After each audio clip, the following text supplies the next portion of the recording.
बातें तो बहुत हो रही हैं, लेकिन क्या हिंदू अपने आप को सुरक्षित मान रहे हैं, महसूस कर रहे हैं बांग्लादेश में? बांग्लादेश के हिंदुओं ने अब अपनी सुरक्षा के लिए खुद मोर्चा संभाल लिया है। हम आपको बांग्लादेश की अलग अलग तस्वीरें दिखा रहे हैं।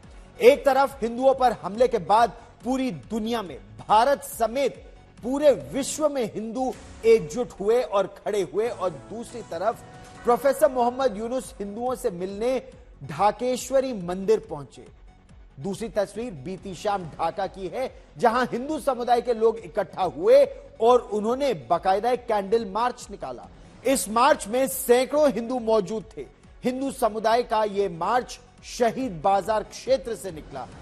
इस कैंडल मार्च में अल्पसंख्यकों को बचाने की, सुरक्षित रखने की और दोषियों के खिलाफ कार्रवाई की मांग रखी गई, क्योंकि हिंदुओं ने कहा बांग्लादेश की स्वतंत्रता में उन्होंने भी अपना खून बहाया है, ये उनका भी देश है, जिएंगे या मरेंगे बांग्लादेश में ही रहेंगे। आज प्रोफेसर मोहम्मद यूनुस ढाका में हिंदुओं से मिलने जब पहुंचे तो हिंदुओं ने उन्हें अपनी 8 मांगे सौंपी, और इनमें से जो ज्यादातर मांगे हैं वो हिंदुओं की सुरक्षा से जुड़ी मांगे हैं। दरअसल बांग्लादेश में 5 अगस्त को शेख हसीना के इस्तीफे और फिर वहां से उनके भाग निकलने के बाद आज भी माहौल बेहद चिंताजनक है। अराजकता आज भी वहां वातावरण में है। हिंदू समुदाय को निशाना बनाया जा रहा है। आपको हम बीती रात की तस्वीरें दिखा रहे हैं, जिसमें हिंदू समुदाय को आधी रात में अपने घरों के सामने बैठे मोहल्ले की सुरक्षा करते देखा जा रहा है। हिंदुओं का एक समूह यहां इस्लामी कट्टरपंथियों के हमलों से अपने आस पड़ोस की, अपने घरों की, अपने गली मोहल्लों की रक्षा करने में जुटा हुआ है। लेकिन कब तक, यह सबसे बड़ा सवाल है।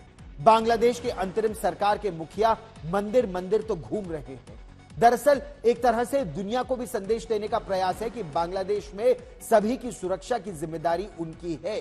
लेकिन बांग्लादेश में हिंदू और शेख हसीना के समर्थकों के साथ जो दरिंदगी हुई है, उसकी एक एक कहानी अब सामने आ रही है, और एक एक कहानी आपका दिल दहला देने वाली है। बांग्लादेश के अंतर्राष्ट्रीय ट्रिब्यूनल की जो मुख्य प्रोसिक्यूटर रही है, बैरिस्टर डॉक्टर तुहीन अफरोज, 5 अगस्त को कट्टरपंथियों ने उनको निशाना बनाया। और आप सोचेंगे उनको क्यों निशाना बनाया, क्योंकि जब वो मेन बैरिस्टर थी, जो मेन प्रोसिक्यूटर थी 1971 में, किन्होंने पाकिस्तानियों का साथ दिया ऐसे लोगों के खिलाफ, तो उनके वंशज आज इन्हीं प्रोसिक्यूटर को यातना दे रहे थे। कैसे, देखिए ये रिपोर्ट।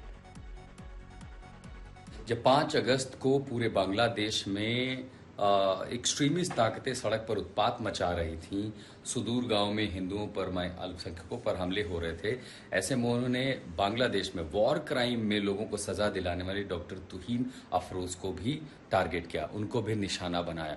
डॉक्टर तुहीन अफरोज, 5 तारीख की घटना के बारे में आप हमें बताएं, क्या कुछ हुआ था उस दिन? उन्होंने बताया कि आप हिजाब क्यों नहीं पहनते, आपको हिजाब पहनना चाहिए। तो मैंने बोला हाँ बिल्कुल मुझे हिजाब चाहिए, हिजाब पहनना चाहिए। इससे उन्होंने बताया, बहुत गंदी गालियाँ दी कि आप ऐसे आपकी उम्र तो बहुत हो चुके हैं, जो ऐसे आप पेश आते हो कि जैसे लगते कोई वेश्या है। आप एग्री करते हो हमारे साथ? मैंने बोला हाँ मैं ये एग्री करती हूँ। आप उनकी बातों से सहमत क्यों हो रही थी? अगर वो आपके खिलाफ अपशब्द कह रहे थे, आप क्यों सहमत थी उनकी बातों से?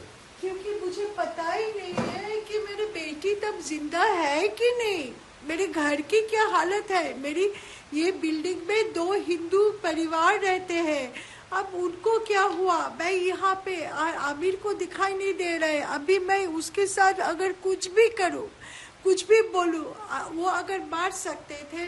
तो मैंने सोचा कि उनके साथ जो भी बोले कि मैं उनको एजिटेट नहीं करना चाहती हूँ।